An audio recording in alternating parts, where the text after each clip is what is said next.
There you go. All right, let's get to your top 5 takeaways. How we start the show every week here, Rod. Your first takeaway that you have is Marquise Hollywood Brown, a guy we've been critical of in the past, had some drops. We obviously know. We spent some time with him on the field after the Kansas City game, which was a great game. Comes back around. Where's he stand right now, Hollywood Brown? Man, just showing some mental toughness. He had 3 drops last week, and then this Sunday he came through, had just a beautiful catch in the end zone, just a nice pass. It was, 50, 60 yards down the field. It was a beautiful pass by Lamar. Thank you. It was a beautiful pass by Lamar, but just think about the mental toughness as a young player, dropping 3 last week and then being able to come back and make it one of the most incredible catches I've seen all year. This should do a lot to his confidence. And just look at the speed. Justin Simmons is an all-pro safety, and he just runs right past him. Great concentration. He hauls it in. Great job, Marquise Brown. Keep bouncing back, brother. Hey, I want to ask you one other question when it comes to them, and I'm right there with you on Hollywood Brown. We knew that he would. That could be a mental position. We have some bad drops in the game that he did a week ago. It's a couple more could follow it, and that's what happened to him. He's a great wide receiver. Getting back to that, his trust and his relationship with Lamar Jackson, I just think that duo is going to continue to grow every single season. There was another issue that came up at the end of that game, though. This Ravens rushing situation they have where they keep going over 100 yards, this long streak they put together. Vic Fangio did not like the last play of the game and was more than vocal about it. Whose side were you on with that there at the end? Like, where is the line between the gamesmanship and everything we saw between Harbaugh and Fangio? The way I was taught, and Coach Belichick re-emphasized it when I came to New England, is you play every play like it's your last play. You got to play 60 minutes. Sometimes you got to play a little longer. So if somebody decides to come out and run a play, a trick play or something like that, you always have to be ready for it. I think Vic Fangio was out of line. He has to teach his team to be able to finish games, period. I am right there with you on that one. Okay, your second headline. A.J. Dillon. We've talked a lot, Rodney, about this Packers backfield between Aaron Jones and A.J. Dillon. See, I right now am very curious to know which direction you're going to go, positive or negative. All I got in my rundown is 2 words, A.J. Dillon. Which direction are you going with him?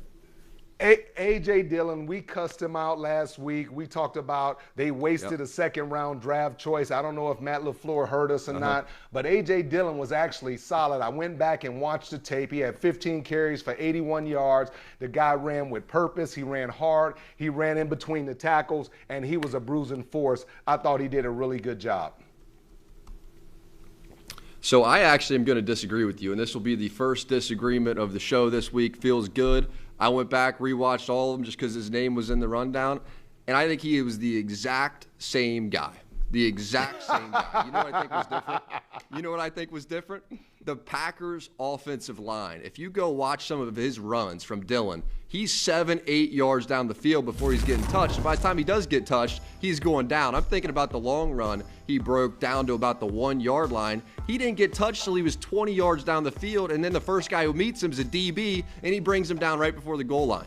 I thought Jones was awesome. I thought Dillon was better, but the reasons he was better was because of the offensive line, not because he's some new human being in week 4 or week 5. No, right, of course not, and I'm not saying that, but what I'm saying is for a guy that's a second-round draft choice and you know that you need this guy, you want him to have positive games like this so he can continue to build his confidence. Remember, he has Aaron Jones in front of him, a guy that signed a 4-year, $48 million contract, and he's coming in spot duty. Last year, he came in, really didn't get a lot of go, but this year, Matt LaFleur is starting to show more confidence in his guys. So when you can go out and get 15 carries for 81 yards and make some positive runs, get out in the open field and see what it feels like to be out in space by yourself, then, you can start to feel good about yourself. But as a pro, you have to be able to do it consistently week in and week out. We'll see what happens here in the future.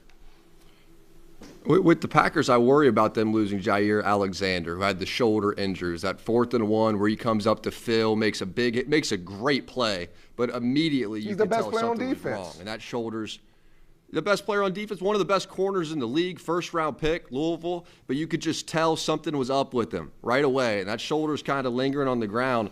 It was a bad weekend for DBs, Rod, and now if the Packers lose Alexander, where does that put them on the defensive side of the ball?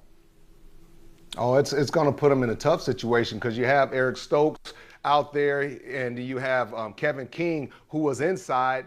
Well, he was outside, then you moved him inside. So it's just a bunch of confusion. Right. I mean, just like Tampa Bay, you might have to sign some guys off the practice squad, might have to go into free agency, guys sitting at home, and see who you can sign. But you definitely need depth at the defensive back position.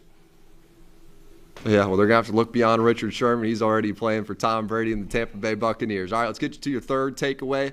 The Cowboys coaches, they seem to have it cooking from where I'm sitting. What's the big takeaway when it comes to the Cowboys coaching staff? I'm looking at the assistant coaches, and I just think that Dan Quinn, he's come in, he's done a wonderful job just changing the mindset. And also Dan Quinn, he's evolved as a defensive coordinator. It's no longer just the cover 3 system that he had in Seattle. He's doing different things. And his ability to take a rookie linebacker and be able to move him all over the place, play middle linebacker, play left end, right end, it just shows how he's evolved as a defensive coordinator. I think those safeties are playing tremendous. Diggs, right now, to me, he's the defensive player of the year. If he continues, we talked about him. So I like what they're doing on the defensive side of the ball, but also have to give a lot of credit to Kellen Moore. I think he's done a wonderful job of having Dak Prescott spread the ball around. Zeke looks like he's running with a sense of urgency. You see Tony Pollard, he's running. They're doing a wonderful job. Kellen Moore is doing a wonderful job of just spreading the ball around.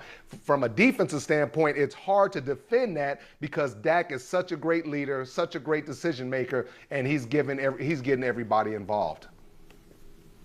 You mentioned so many great points right there. The one that I just want to follow up on and hit hard is that I think it's all comes down to this team having their identity back, having the star back. And what I think that is this offensive line. And when these guys are moving mountains, when you go back and watch that game, they are moving mountains. And the way that they used to a few years ago, like I watched Zach Martin get his guy, help the next level, and get to a third guy on multiple plays. I'm like, this guy plays offensive guard better than anybody I've seen. And it may just be my generation, but he is better than anybody in my generation. And this offensive line, I want to give love to everybody. Tyron Smith, Connor Williams has been great. Zach Martin has been phenomenal. Terrence Steele at the right tackle position has been great. I think this offensive line is back to their best form. And with that being said, and Zeke and the games he's able to produce, and Dak back and playing with these weapons, this Cowboy team's real, man. I really think they're real. Yeah, no doubt, man. And I mentioned Zach Martin last week, and watching him on tape is if fans don't literally watch him on tape, you don't realize like how great he is. Like to me, he's a Hall of Famer right now. That's how good he is. And I saw the exact same thing. He'll come, help on a double team, go get the linebacker, chip the corner. I mean, he's doing a multitude of things. I just absolutely love it, what Zach Martin is doing. And then he'll run down the field 20 yards and try to block somebody, man. It's just amazing. You talk about this offensive line, I'm just really, really, really pumped up about this offensive line. And you see a new Zeke. You see a Zeke with energy, a Zeke that's getting up, feeding himself, talking trash, just playing with a lot of energy. And if the Cowboys can keep these guys healthy, the offensive line, man, and give Dak time with his decision-making, you're right, the Cowboys will be a real problem. And the defense will continue to improve. That's big, and you hit those defensive points. And I know that Dak's saying that he is not going to run like he used to. That's kind of the narrative, and I do think he needs to be more careful when he runs, but the reality is he's still going to run. I mean, did you watch that game yesterday? Some really big runs he broke off with his legs. I'm thinking about the one where he drops the snap back there and takes off and runs for 20 yards. There was one in the third quarter where he ran for about 25 yards down the left sideline. Does he look quite as explosive? Maybe not to the same level, but I think he's also still easing his way back into it. But that running, it may be lesser part of his game, but it's still going to be a part of his game. I think it has to be a part of his game. And if he's getting protected like that, there's going to be some wide open running lanes. I think he needs to slide, be careful. But let's not act like he's never going to run again because he still has that athleticism he had pre-injury. Right, and I love the fact that he's embracing running, because a lot of times when you come off a major injury like that, you're more likely to protect your leg or your ankle or whatever and not run. Right now, it's like he's embracing. He's like, look, I'm back there. Nope, I can get me 10 or 15 yards. He takes off. He doesn't look, like you said, as explosive, but it's not, you don't look at him and say, oh man, this guy just came off a major foot injury as well. So he's doing good. I'm really proud of Dak. Right. I don't think the beginning of this season could be going any better for the Dallas Cowboys. Any better. You didn't even know if Dak would be able to play. The arm injury, the foot injury, the leg injury. What's the offensive line? What the heck's the defense going to be? It couldn't be going any better for Dallas. Let's get to the Patriots, your fourth team right here. Patriots win and a loss. I think that's well put. The Patriots win. Like, we were leaving that building going like, man, New England, like, I know they lost this game, but there's a lot of smiles of these New England fans walking out of here. Where are they right now? What's the state of the union? Yeah, we talked about that Sunday, Jack. You and I, we looked at the fans and we saw that they were excited, that they were smiling. They were down a little bit, but they had a joyful enthusiasm. And we talked about it, and I said, look, the reason why they're doing that is because they found out offensively that they can move the ball, that they have their franchise quarterback. You got to be excited about that as a coach, as a fan, as a person part of that organization. Defensively, you know that Bill Belichick, he can still bring it. He can still draw up some of the best defensive game plans out there, and he had Tom Brady rattled. So if I'm the Patriots, even though that's a loss, how do you not build a lot of confidence coming from that game, knowing that you can compete, that Mac Jones can compete with the GOAT toe-to-toe? And even though they lost on a field goal in like terrible conditions, the Patriots should know they can play with anybody. And watch this guy. I mean, you look at him and pressure direct. Go ahead, Jack. Yeah, I was just going to say, I mean, now I want to hear your take over some of these games, so I may lay right back out because now I'm back to talking Mac Jones and this offense. But look at him right there, kind of stepping up in the pocket. What do you see as he maneuvers through the pocket? What impresses you most there? Just, you know what, the poise. Just the poise, because a lot of times you get a fast middle linebacker coming at you 250 pounds, you want to panic. He just stayed there, and at the last minute, he just shifted over, and he kept his vision down the field. That's having instincts. That's having a great feel for the pocket. And this young dude, like Drew Brees said, he hasn't seen a quarterback that has the poise that this kid has across the league. And if there's any kid that I'm taking, a rookie quarterback, I'm taking Mac Jones at this point in time because of how calm and how cool he is. Reminds me of Brady. Yeah, he does to me too. And it's crazy to say that. It's so crazy to say that. And he fell right into their lap. It's like such a Bill Belichick move. Or he's not that coach of that organization trading all the way up, giving away draft picks. No. He fell all the way down to him at the perfect spot to pick him. And I want to set you up for this one too, because you had a conversation with Josh McDaniels before the game. What was the big point that he hammered home to you? What was the big thing he said? Because you were confident in Mac Jones before the game even started. Yeah, I just asked him, I said, man, I know you like the rookie quarterback, and he just started, just a huge smile on his face, like he just smiled, a huge smile, and he says, Rod, it's only been a few games. It's only been a few games. And he just kind of just pushed me, and he just took off running and laughing. So you know he's just really pumped up and excited. The kid is smart. He's competitive. He has it. That's what Josh, he's got it, Rodney. He's got it. He does. So everything that it is, he has. And that's why we as Patriots fans, we're excited about the young man. He does. Okay, my final question on this game, just because I love learning defensive football from you, the game plan. I mean, you laid this thing out like on Tuesday of how the Patriots were going to defend Tom Brady. It played out in the exact way that you said it would, even down to the trick plays on offense. You're like, and watch for trick plays. 2 big, huge trick plays that gave them sparks in that game. But focus me in on this game plan defensively from Belichick. What was he doing? How is he mixing up those defenses, and what's the point of why he mixes up those defenses? Well, the key is variety. You want to always show Tom Brady variety. Everyone talks about, well, he's seen everything. Yeah, he has seen every coverage, but at the same time, when he comes to the line of scrimmage, he still has to figure out what you're doing.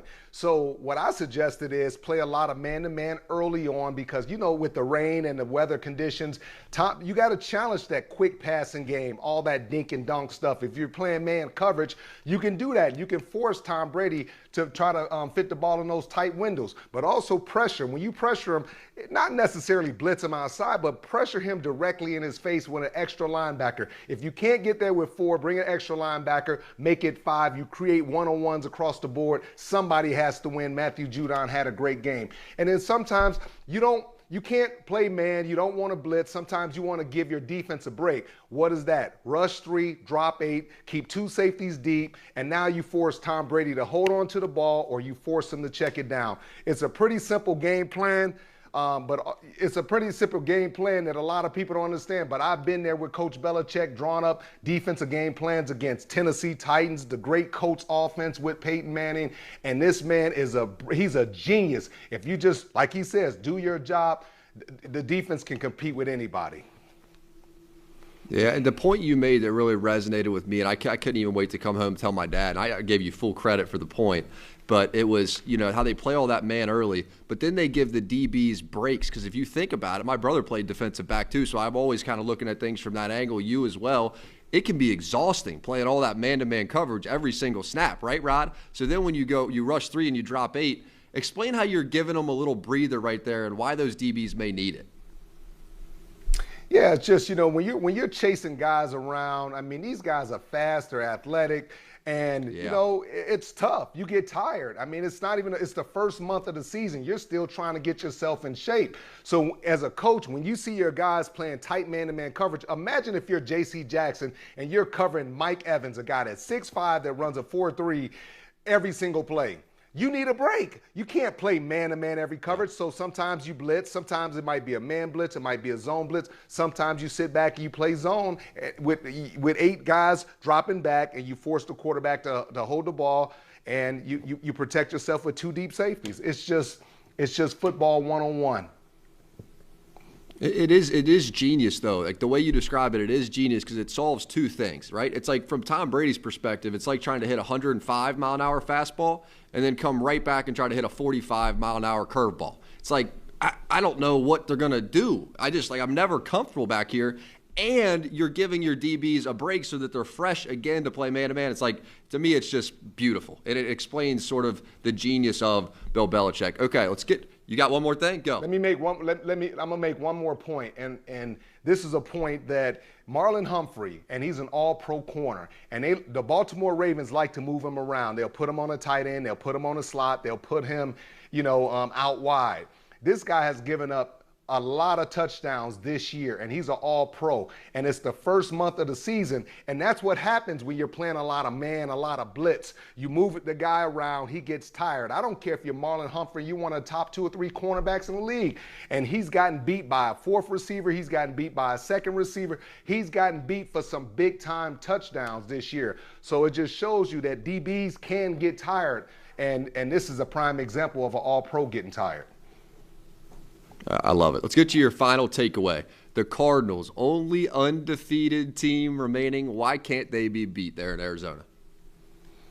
Kyler Murray has just absolutely been outstanding. And you look at A.J. Green and all the wide receivers and what they're doing. They're just playing great complementary football. The defense is flying around. Budda Baker, Isaiah Simmons, Chandler Jones. Right now they just have a full arsenal on both offense and defense. But the thing I like about Kyler Murray is he's really taking control. It seems like he's matured. He's talking to his teammates. He's communicating. He's not going to the sideline pouting or doing anything like that. I just love his patience and his maturity. And the kid is so smart. When he's running around, he doesn't take any big hits. I just think he's doing a fabulous job of leading, and his team, no matter how good of a player is, if he's a crummy leader, they won't follow him. But he's doing a great job of leading, and man, props to him right now. I think he's got the lead as far as the league MVP. This team's dangerous. This team's really, really dangerous. Like, Kyler Murray is freakishly athletic back there, and we've made the point before that, I mean, DBs can't run with this guy. You can forget about defensive ends. Sometimes they don't even know he's out of there by the time he's across the goal line. I mean, he's freaky. But then you add on the fact that you got A.J. Green, who is a top-tier wide receiver when healthy. I mean, he was Cincinnati. He was an awesome wide receiver with no real quarterback his entire career. Pairing up with DeAndre Hopkins and Christian Kirk, that is some weapons on the outside that you're working with there. And then the defensive pieces that they put together, I think Isaiah Simmons is finding a much better role, a role that is something he's used to, flying around, being involved in all these plays. That first year, it felt like they didn't know exactly how to use Simmons, which was somewhat surprising to me. I think they've found out that perfect role for him now, and he's all over the place. What are you seeing from Simmons in particular? Just because, don't move him around. He's a young player, and you can't move everyone around like Micah Parsons. They found one spot for him. They said, we're going to teach you this spot, and he's learning this spot, and he's comfortable with this spot. So now he knows his drops, he knows his run fits, and he knows his calls. So he's a lot more comfortable because he's getting a lot more consistency from where the spot that he's playing. But one other thing I want to mention, too, you mentioned Go ahead. You mentioned one thing about A.J. Green, and the thing that stands out to me is he was a fabulous player before all the injuries happened. But for him to have the humility to come to Arizona and put his ego down and say, you know what, I'm willing to be a second receiver, a third receiver, whatever it takes in order for us to win, that speaks volume to the type of player he is, to the type of person that he is. Because a lot of guys that had made the type of money that he's made and had the type of success that he's at, they can't put their ego down like that. So a lot of props to A.J. Green, man. That's so well put. And you know what's wound up happening because of him putting his ego aside is that he's kind of become the number one wide receiver. And I understand that is DeAndre Hopkins, but take a look at their targets. Hopkins this year, 25 targets. A.J. Green, 24. Who has more yards? A.J. Green, 248. Hopkins at 225. Who has more touchdowns? DeAndre has one more touchdown than A.J., who has 2. Hopkins has 3. That's great. So it's That's really great. like it's a debate at this point, and it's because he's been willing to be that guy who's team first. And it's just the perfect role for him, the perfect place for him at the perfect point in his career. He was ready to get out of Cincinnati, even though, you know, all these new young weapons are here with Burrow. I think it was just time for a little change, almost like with Tom Brady. Get down to Tampa, get to some nice weather there in Arizona, and some good things are starting to happen. Hi, I'm Mike Tirico, and thanks for watching. Make sure to hit subscribe for the latest news and highlights from NBC Sports.